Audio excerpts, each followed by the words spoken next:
Mardi 1er mars 2022, mesdames et messieurs, c'est toujours un plaisir de vous retrouver dans cette nouvelle édition du journal de Viva. Bonsoir à tous et bienvenue. Dans les actualités de ce jour, plus de 2 milliards de dollars de pertes ont été enregistrées à Madagascar à la suite du passage de Batsray en février dernier.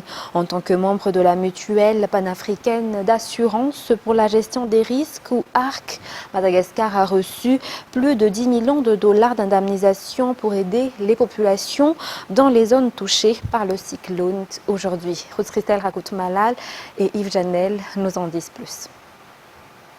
Selon le dernier rapport reçu du BNGRC, après le passage de Batsiray au début du mois de février dernier, 143 718 sinistrés, 8 820 maisons détruites, 4 654 maisons endommagées et 7 098 maisons inondées ont été enregistrées, en plus des hôpitaux, des écoles, des routes, etc.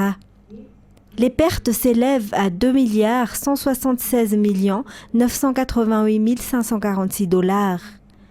En tant que membre de la mutuelle panafricaine d'assurance pour la gestion des risques ou ARC, sous l'égide de la BAD, du Royaume-Uni, de la Suisse et de l'Allemagne, Madagascar a été indemnisé aujourd'hui à hauteur de 10 714 206 dollars.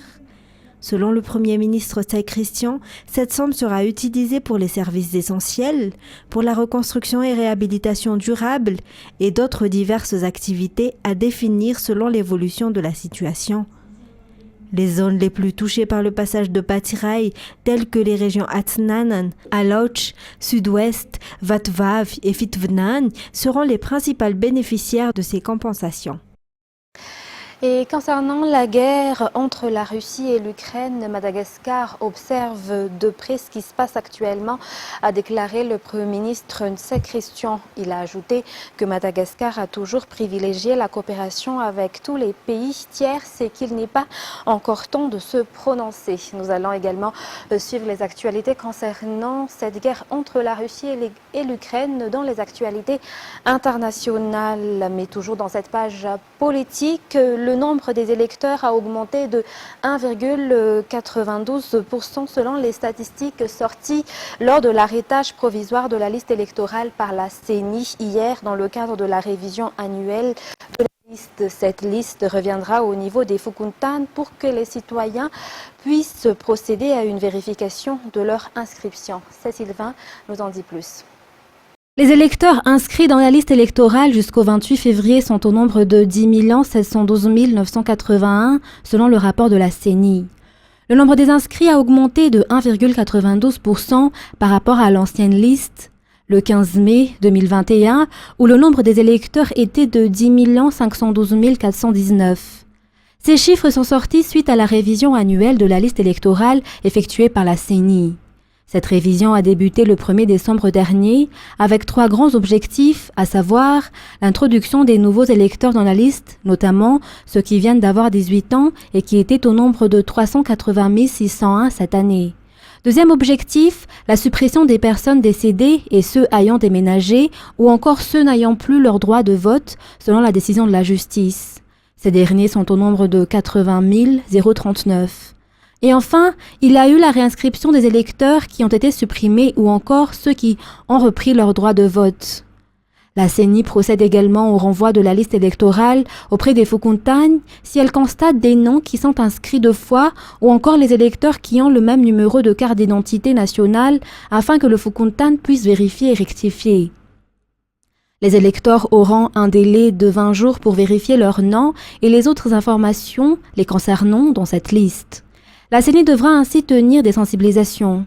Les partis politiques et les organisations de la société civile peuvent également y participer. La liste électorale sera définitivement clôturée le 15 mai 2022. Et pour clore cette page politique, la première session ordinaire du comité du Fampevan Anamalagas ou CFM pour cette année 2022 a débuté aujourd'hui. 3 grands sujets seront à examiner durant cette session, notamment la mise en place d'un climat d'apaisement avant les élections présidentielles. Le CFM a aussi sorti une résolution et sera présenté aux entités concernées. Durant son discours, le président du CFM a appelé tous les responsables et autorités concernées à ouvrir un débat concernant l'impact négatif de l'utilisation des réseaux sociaux, surtout Facebook. Le CFM suggère ainsi de mettre en place une balise dans l'utilisation des réseaux sociaux à Madagascar. 8 communes dans le district de Vatmanj ont reçu des coquelets octroyés par l'État à travers le ministère de l'Agriculture et de l'Élevage. Il s'agit d'une aide aux personnes en difficulté suite au passage des récents cyclones. L'État a déjà octroyé 19 500 coquelets dans toutes les régions sinistrées. Je dis qu'elle Ces 6 000 coquelets installés dans des cartons viennent de partir d'Apandjinumpi pour rejoindre les communes du district de Vatmanj. Ce sont des aides octroyées par l'État aux personnes en difficulté. L'État ne se contente pas de distribuer des riz et des vivres, mais aide également dans le redressement économique des régions, surtout pour les moyens de subsistance des victimes des cyclones. Lors de la réception de ces dons, les éleveurs ont déclaré leur volonté à faire de leur mieux. Ces coquelets sont déjà vaccinés. Et après 3 mois, ils atteindront leur poids idéal et pourront être vendus. Avant Vatmanj, la région d'Amurunmani, Matsachambun, Yurumbe et le district de Mahanour ont déjà reçu leur part. Environ 13 500 coquelets ont été envoyés dans ces régions. La distribution de ces coquelets se poursuivra dans les autres régions.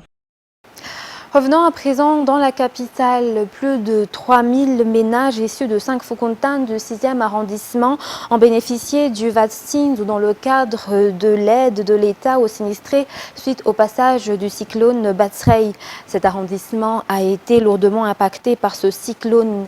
La distribution des vaccins se poursuit donc pour les sinistrés, mais également pour les plus vulnérables. Reportage de Fiti Merkoufine sur les images d'Yves Janel. La distribution des vaccins a repris depuis hier pour le 6e arrondissement. 5 Fukuntan en ont déjà bénéficié, notamment les Fukuntan d'Anjanmen, Amboudiat, Amboudmit, Ambouiva et Akazmang. Les sinistrés d'Akazmang ont finalement eu leur part ce jour si cela a été provisoirement stoppé hier. Ces derniers s'en sont d'ailleurs plaints, mais le député élu dans cette circonscription a souligné que c'était à cause des fortes précipitations d'hier. Ce dernier a également tenu à rassurer la population que nul ne sera délaissé. Tous les bénéficiaires auront bien leur part, conformément aux consignes du président de la République. Selon les bénéficiaires, cette aide de la part du gouvernement contribue énormément pour la reprise de la vie quotidienne. À rappeler que le 6e arrondissement a enregistré plus de 8000 sinistrés suite au passage du cyclone Batsrei. Néanmoins, les plus vulnérables ont également bénéficié de vaccins, d'après les explications apportées aujourd'hui. La distribution des vaccins pour les Fukuntan Anjahar, Antanetiavaraj, Amboui, Mitsins, Anoussou et Amboumananjai aura lieu à partir de demain, d'après le député de Madagascar. Dans les actualités internationales, à présent, parlons de la situation en Ukraine. L'Europe sera beaucoup plus forte avec l'Ukraine en son sein. Sans vous, l'Ukraine sera seule, a déclaré Volodymyr Zelensky dans un discours en visioconférence aux eurodéputés réunis à Bruxelles en séance extraordinaire. France 24 nous en dit plus.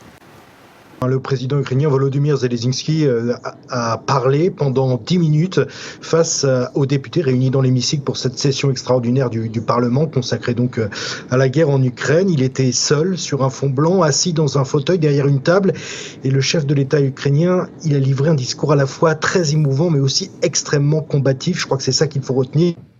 Personne ne nous brisera, nous sommes forts, a-t-il dit aux députés. Chaque jour n'est pas un bonjour et chaque soir est peut-être le dernier, avant de lancer véritablement un appel à l'aide, au soutien de l'Union européenne à la fin de son allocution. Sans vous, l'Ukraine restera seule. Prouvez-nous que vous êtes Européens, prouvez-nous que vous allez nous soutenir, ne nous lâchez pas. Ce discours-là, il a été unanimement applaudi par des députés européens debout. Certains d'entre eux s'étaient même enveloppés dans des drapeaux ukrainiens et nombreux étaient ceux qui portaient des signes de soutien à Kiev. Et c'est sous les applaudissements que l'on a alors vu le président ukrainien serrer le poing avant de sortir du champ à la fin de son allocution.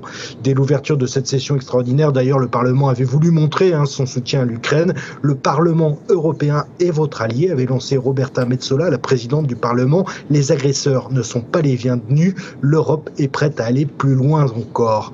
En toile de fond, il y avait bien sûr la demande de Kiev d'adhérer à l'Union, signée hier par Volodymyr Zelensky. Réponse de Roberta Metsola: nous reconnaissons la perspective de l'adhésion ukrainienne. Nous travaillons en ce sens. Nous devons et nous voulons affronter l'avenir ensemble.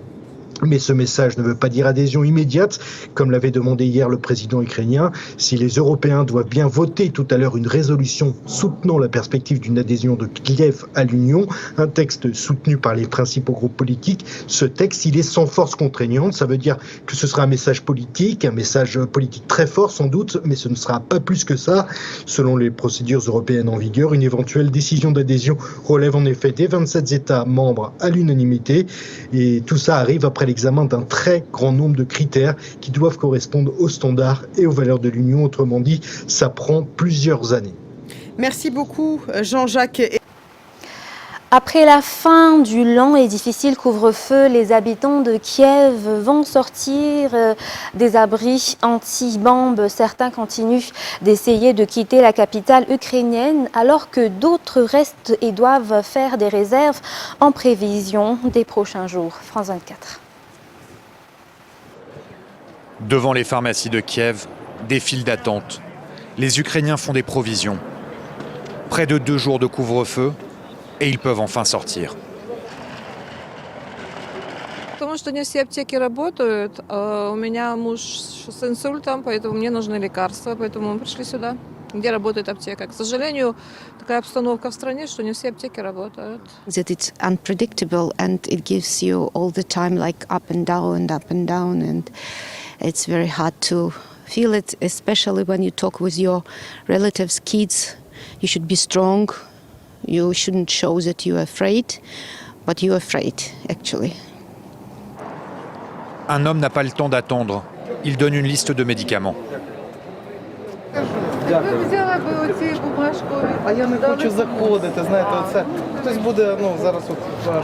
En étant dehors, ils prennent des risques. Les sirènes résonnent régulièrement. Ils sont presque habitués. Certains font des courses pour les Ukrainiens qui ont pris les armes contre les Russes. We are bringing money, we are bringing some stuff, so I was searching for like basic stuff, nobody was ready, so guys asked me to bring socks. I was looking for socks and I bought something super expensive, like twice as much as usual. Si les rues de Kiev sont quasi désertes, la gare, elle, est très animée. Ils sont des milliers chaque jour à tenter de quitter Kiev par tous les moyens, peur des raids aériens et d'une possible entrée des troupes russes dans la capitale ukrainienne. Certains prennent le train, d'autres la route. Et là, ça peut être très dangereux, avec des routes endommagées et des combats qui continuent un peu partout autour de la capitale, avec des chars russes qui sont à moins de 30 km de Kiev. Une colonne de blindés russes s'étend aujourd'hui en Ukraine sur 60 km en direction de Kiev et les bombardements s'intensifient sur plusieurs grandes villes du pays, faisant des dizaines de victimes civiles selon les Ukrainiens au 6e jour de l'opération d'invasion lancée par Moscou. Toujours un reportage de France 24. Sur ces images satellites, un convoi russe s'étire sur 60 km.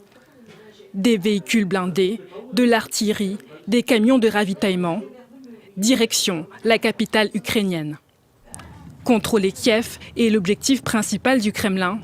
Cette nuit, les troupes russes ont à nouveau bombardé la ville, obligeant la population à se cloîtrer sous terre. Interrogée par France 24, cette habitante témoigne. On avait les sirènes cette nuit. On passe le temps dans le couloir de notre appartement parce que c'est la place la plus sécurisée de notre appartement. À Kharkiv aussi, la deuxième ville d'Ukraine, les bombardements s'intensifient. Les quartiers résidentiels sont touchés. Selon les autorités locales, il y aurait plusieurs morts parmi les civils. Kharkiv reste pour le moment sous contrôle ukrainien. Mais à Kherson, dans le sud-ouest du pays, les Russes sont déjà aux portes de la ville. Selon le maire, l'armée aurait installé des postes de contrôle à tous les points d'entrée. Enfin, à Okhtyrka, dans le nord-est du pays, les autorités locales ont annoncé ce mardi la mort de plus de 70 soldats ukrainiens, victimes du bombardement de leur base militaire, qui remonte à dimanche. Mesdames et messieurs, c'est la fin de ce journal. Merci de nous avoir suivis jusqu'à son terme. Très bonne continuation sur Viva. Au revoir.